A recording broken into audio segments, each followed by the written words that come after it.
Grayson, case number SP 1463900, counts 1, 2, and 3, SP 1464091, SP 146436761. Appearance for the record, please. Grayson Bay. Sherika Harris on behalf of Mr. Grayson Bay. All right. Good morning to you, sir. Your Honor, I'm going to represent myself in this matter. And for the record, my name is Grayson Bay. All right.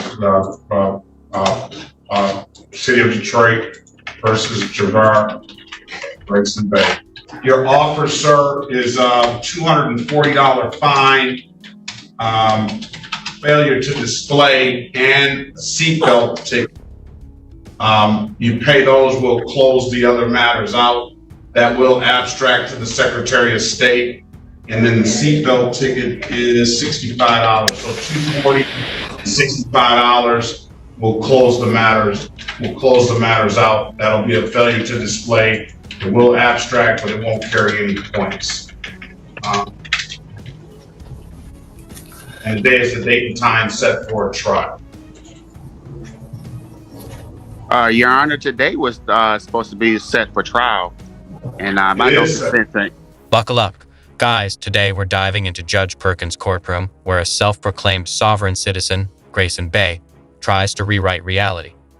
Right from the start, we see him insisting on representing himself and refusing to acknowledge the standard fines for expired plates and seatbelt violations. His approach sets the tone for a clash between courtroom procedure and unhinged delusion. You can already sense this is going to be a test of patience for both the judge and the prosecution. Offer so that you can you go in? Okay, there. I just gave you your offer so you could. I'm not accepting that. I won't accept that offer. Mr. Corporal Ambrose, can you put your appearance on the record, please? Good morning, Corporal Brian Ambrose. Detroit Police Department, Badge 415. Good morning to you. Okay, let's go. Are you ready to proceed, Corporal Ambrose? Yeah. Your Honor, I would object to holding this trial. I believe he stated that he's a different person. We have a ticket for a Mr. Javar Grayson. Grayson Bay is an entirely different person. We don't have jurisdiction over. We don't have a case over. I would object to holding that trial. I'm going to deny the objection. He just said he's Grayson Bay. Just I don't think he's objecting to the fact. I object to that, Your Honor. Here, the judge lays out the basic offer. Pay your fines and close the matters. Simple as that. But Bay rejects it outright, claiming no consent is necessary for prosecution. This moment perfectly showcases the sovereign citizen mindset, rejecting law based on imagined authority. The courtroom tension escalates as Bay's refusal forces the judge to calmly assert jurisdiction, demonstrating that in real courts, delusions don't trump procedure. About jurisdiction, sir. The court has jurisdiction over you, so are you ready to proceed, Mr. Grayson Bay? No, I'm not. I object to anything that you call yourself doing. Also, I'd like to add that I sent this Brian and brochure. I sent him a COL. It's a cut-off law form. I warned him about this situation. This process is also in Wayne County. He's being sued. We can continue this all day. I also will add you to the case if you want to continue this. This needs to be dismissed. As Bay objects to jurisdiction, the prosecution attempts to argue identity and authority, highlighting the conflict between legal reality and Bay's pseudo-legal reasoning. Judge Perkins methodically denies Bay's motion, reinforcing the principle that personal belief does not override established law. The scene is a fascinating example of how courts navigate frivolous objections without derailing the process. The judge's steady, no-nonsense response is textbook courtroom control. All right. Well, let's go ahead and proceed because it's not going to be dismissed today. Okay. Wow, so you can do what you want to do over in circuit court. then have your way. That is your right. I don't know how you're proceeding in circuit court when you feel that this court doesn't even have jurisdiction over you. So let's go ahead and proceed. Corporal Ambrose, you want to speak with them before we proceed, Ms. Snyder? Yes, Your Honor, and I do think we just need to clear up on the record that Your Honor has denied my motion to not have this matter heard today based on this defendant saying he is not the defendant before us, and also that defendant has agreed that he is not the defendant before us, but Your Honor is telling us to still do this trial. I need to make sure that's clear on the record. Yeah, I don't think that he's denying that he's not Javar Grayson Bay. Are you denying that you're not Javar Grayson Bay, sir? I am the... Bay continues his attempts at procedural games, introducing imaginary documents like a COIG cut of law form, while threatening to drag officers into a frivolous lawsuit. Meanwhile, the commentary perfectly captures the absurdity. His demands are dismissed with sharp logic. Judge Perkins' refusal to indulge these antics emphasizes that courts operate on documented rules, not creative interpretations of law. This segment is both cringe-inducing and a masterclass in judicial patience. We'll let him articulate that. He's Grayson Bay. He's Javar Grayson Bay. His mom gave him that name. I don't think that's any dispute. Okay? So that name has a social security card attached to it. It also has I think it's going to be pretty quick, Ms. Snyder. I'll put you in a breakout room with Corporal Ambrose and put it that way. It is just an expired plate, a seatbelt ticket, no proof of insurance. What is this other thing? Refuse to exhibit license and a false information ID. So just join the breakout room, have a conversation with Corporal Ambrose, and then we'll just hear it. And if he has a right to remain silent, he says he doesn't want to be represented by a lawyer, and you can just put your case on the record, and I'll have to make a decision based on that. The courtroom now teeters on absurdity as Bay claims to be a living form, and not the person identified in the case. The judge, unfazed, continues to assert authority and identify Bay correctly. This is a prime illustration of how courts deal with identity challenges. They focus on the facts and ignore theatrics. Observers get a front row seat to the clash between fact-based law and fantastical sovereign citizen ideology, with the judge maintaining firm control. Interlocutory appeal on my motion, on your motion? Yes, Your Honor. Okay. Or I suppose time to brief the issue, maybe on this record, or I'd leave in Your Honor's discretion. Let's see does that interlocutory appeal, if that is, I'm sorry, Your Honor. Are we back on the record for Grayson? Yeah, let's go back on the record with Mr. Javar Grayson Bay. Now, is that interlocutory appeal? I mean, I have to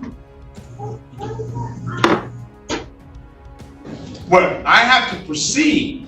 I mean, I got the discretion of whether I want to allow you to do that or not, or just proceed, and you can file your appeal. Correct? Give me the law on that.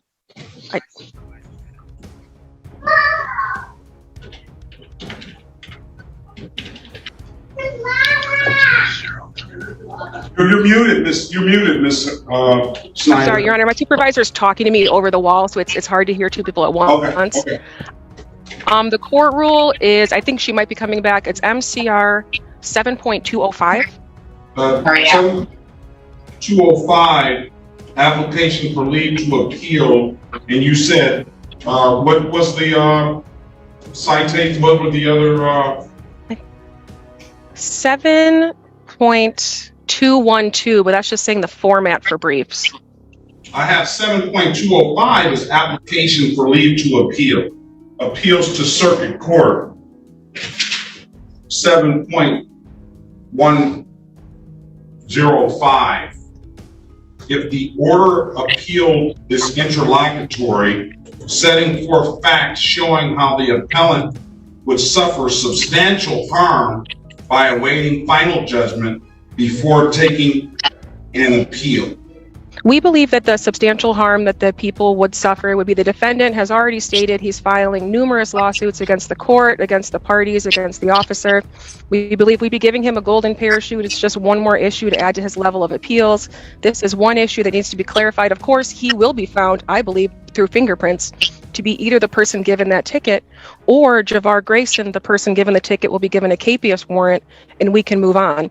But I do believe that this issue needs to be handled before we make a further record. I have a duty to mitigate the city's damages, and I believe that's what we're doing and what I was advised to do by my supervisor. But how would the city be harmed at all if we proceed? What would be any harm for the city? Especially if you acknowledge the fact that you think that by fingerprints that would be Mr. Javar Grayson. But Your Honor, what we think and what we can prove as a matter of the record and as the court of law is different. I do understand it. I believe he's being frivolous. I think he is wasting the court's time. But I do think that as lawyers, as a court of law who do have to face appellate issues, this is something that we need to clear up on the record and have a clear record, such as a chain of custody of who Mr. Grayson is. I don't think it would take that long. Or we could solve this today with giving Javar Grayson a capias warrant and let Bay, whoever he may be, go on about his business. Either or. But I do think that having this trial over both of our objections is not the correct answer. I just don't feel. I just don't feel. You can't stand one. I don't see any harm in proceeding. He's already indicated that he is Javar Grayson, except he wants to be acknowledged as Javar Grayson Bay, or he's the living. I don't know how he termed it. Person of Javar Grayson Bay. I don't think that, as a matter of fact, when Corporal Ambrose came in the room and introduced himself, I saw Mr.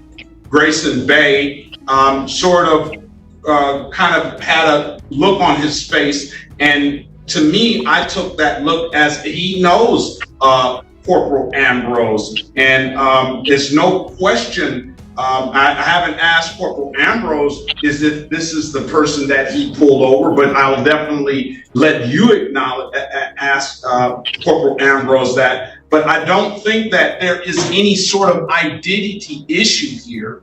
I think the issue comes into something that we've seen probably, I don't know how many times, and I'm sure we're going to see it more in the future. And I agree that those things are frivolous and they do not apply. So I don't see anywhere where we can. Ms. Snyder and the prosecution weigh in, emphasizing the need to proceed despite Bay's antics. The judge navigates the tension between allowing procedural fairness and preventing needless obstruction. Bay's theatrics serve only to slow the process, while the court maintains focus on the essential legal points: traffic violations, identity verification, and procedural integrity. This moment perfectly illustrates the balance between patience and authority in handling disruptive defendants. To you and through you, that this is not, I don't recognize this person that's here, and was this not the person that, or even if there was, I would even allow Mr. Grayson Bay to put on a identity defense and say that wasn't me. He did. That wasn't the defense. I don't know what his defense is going to be. Your Honor, may I? No, you can't. No, you can't. No. When I ask you to, when I want you to speak, no I'll allow you to speak. I'm going to give you that opportunity. No problem. So to settle this matter about your objection, it's like if the court rules bound me not to proceed because you wanted an interlocutory appeal, then that would be the court rules would bind me to do so. But I don't know of a court rule that's going to bind me not to appeal. And I just don't see in what harm it will be to any other parties the defense or the city bias proceeding in this fashion. I understand he's got cases over in circuit court. He may have cases over in federal court. I don't know. But here again, we're here. The parties are present, and I'm satisfied at least that that's the Mr. Javar Grayson Bay, that the person, we have the right person here in court today. So I'll let you make a last minute record, Ms. Schneider. Can I just have one? My supervisor walked away. Can I have 1 second to go talk to her? Yes. Now you can. Let's see if you want to. If Mr. Grayson has anything, I'm gonna allow him an opportunity to speak so you can hear what he has to say. Go ahead, Mr. Grayson Bay. Your Honor, I sent you a declaration of notice stating who I am and the fraud, Javar Grayson. I sent you the paperwork. This was over 3 or 4 months ago. I'm pretty sure you have plenty of time to read and understand the situation. And that, like I said, again, that is my declaration. The prosecution attempts to justify filing an interlocutory appeal, citing potential future frivolous lawsuits by Bay. Judge Perkins' careful questioning exposes the gap between perceived harm and actual procedural necessity. It's a fascinating insight into how courts preemptively address potential abuse of process. Observers see how legal strategy must sometimes account for personalities, even when the law itself is clear. And I object to this. And again, your court system has no jurisdiction over it. Give me a point to a court rule or put your legal objection on the record. What is your objection? My objection is jurisdiction. Okay, well, I deny that objection. All right, go ahead, Ms. Snyder. We'll pass the matter. We'll allow you to speak with your supervisor. All right, let's go back on the record with Mr. Grayson Bay. Are you there, Mr. Grayson Bay? Yes, I am. What I will do, listen, Ms. Snyder, let's go back on the record with Ms. Grayson. What I will do is I will pass this matter and I will reset this trial date for an in-person, because I think this is one that needs to be in person. We can't, it's been some stuff that Mr. Grayson Bay has said that he has filed with this court. He says he sent me some stuff.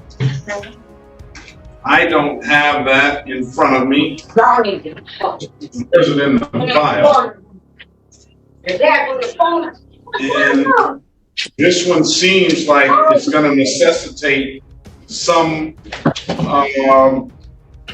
it's going to necessitate a trial, and I think that this one is best to be done in person. So what I will do is I will reset this trial date.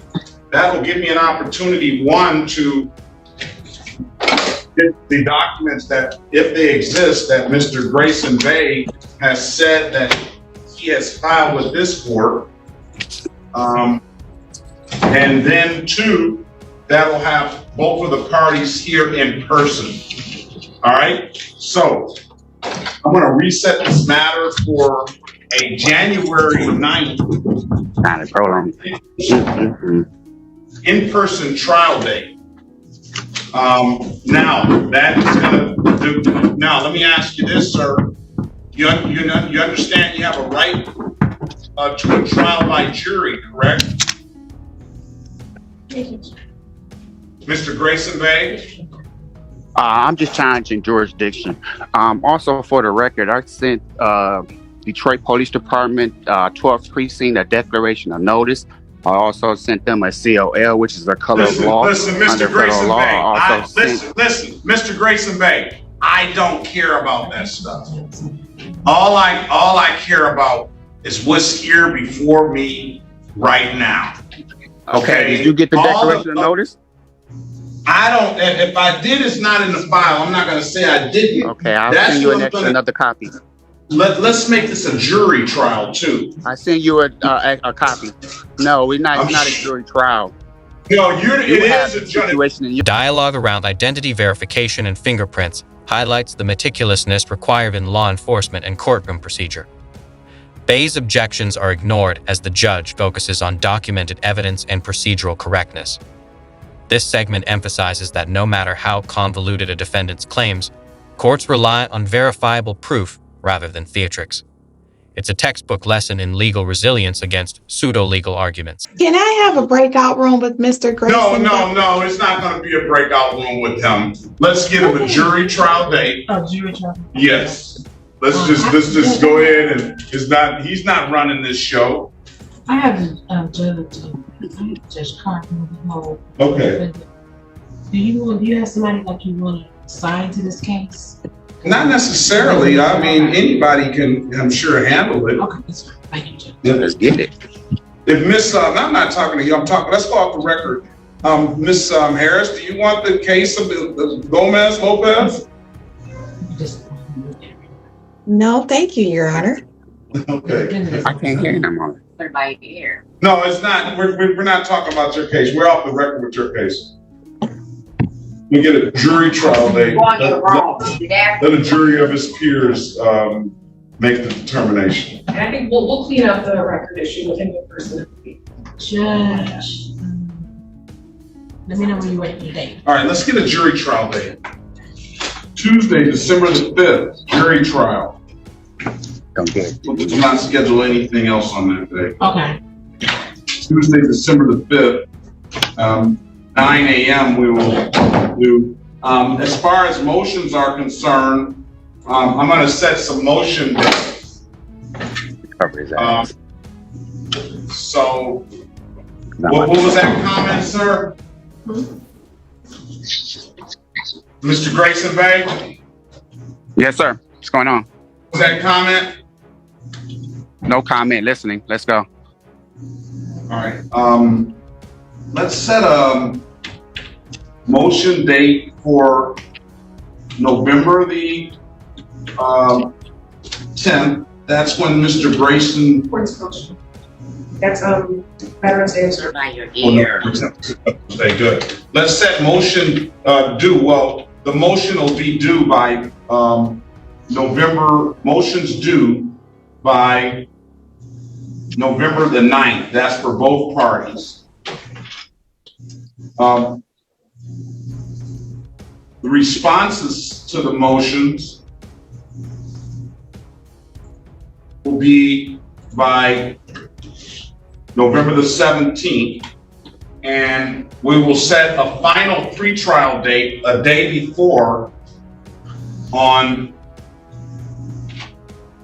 December the 4th, 2023. So technically, you'll have a court date that can be, you can be on Zoom for the final pretrial date of December 4th.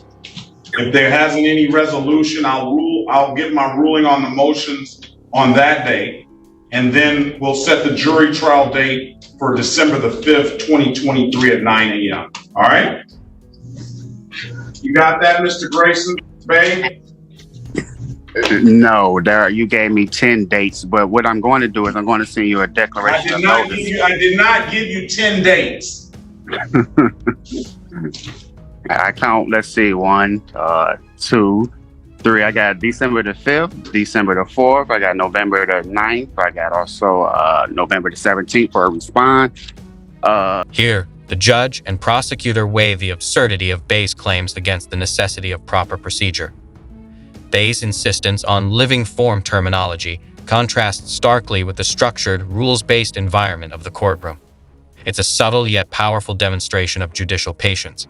No matter how ridiculous the claim, the court proceeds efficiently, separating real legal issues from fanciful arguments.